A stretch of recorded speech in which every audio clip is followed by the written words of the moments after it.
Zone 7 એલસીબીની ટીમે Fatewadi canal સામે ચાલતા જુગારધામ પર દરોડો પાડી 10 જુગારીઓને ઝડપી લીધા હતા, જેમાં ફતેવાડી કેનાલ સામે આવેલ આમેના પાર્ક સોસાયટીમાં રહેતો રસુલ ગની સંગરિયા પોતાના મકાનમાં જુગારનો અડ્ડો ચલાવી રહ્યો હોવાની બાતમીના આધારે પોલીસે આ મકાનમાં રેડ કરીને રસુલ સંગરિયા સહિત જુગાર રમતા 10 જુગારીઓને ઝડપી લીધા હતા, જ્યારે પોલીસે સ્થળ પરથી 25,000 રોકડ અને 9 મોબાઈલ ફોન મળીને 73,000નો મુદ્દામાલ જપ્ત કરીને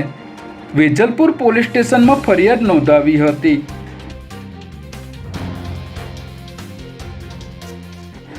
અમદાવાદમાં સાબરમતીથી વટવા સુધી બુલેટ ટ્રેન પ્રોજેક્ટનું કામ હાલ ચાલી રહ્યું છે, જેને ધ્યાનમાં રાખીને શાહીબાગમાં નમસ્તે સર્કલથી રાજસ્થાન હોસ્પિટલ સુધીનો રેલવે ઓવરબ્રિજ 31મી જુલાઈથી 1 સપ્ટેમ્બર સુધી બંધ રાખવાનો નિર્ણય કરવામાં આવ્યો છે. શાહીબાગ વિસ્તારમાં આવેલ આચાર્ય શ્રી મહાપદ્મજી રેલવે ઓવરબ્રિજની નજીક બુલેટ ટ્રેન પ્રોજેક્ટમાં પિલ્લર ઉપરના સેગમેન્ટ લગાવવામાં આવી રહ્યા છે, જેને કારણે 2 વ્હીલર 3 વ્હીલર અને 4 વ્હીલર માટે વૈકલ્પિક માર્ગ જાહેર કરવામાં આવ્યો છે. સમગ્ર દેશમાં કાયદો અને વ્યવસ્થાના અનુસંધાનમાં સૌથી સુરક્ષિત શહેરમાં અમદાવાદને પ્રથમ ક્રમાંક પ્રાપ્ત થયો છે.